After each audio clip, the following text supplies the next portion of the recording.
This question is a little bit of a joke because once you go to a chiropractor, you always need a chiropractor, right?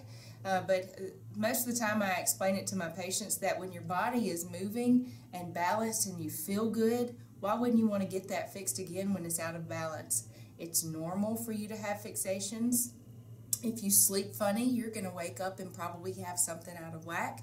And having a treatment to balance your spine would just be beneficial. So it's not an addiction, it's just a way of life and the way that you choose to live.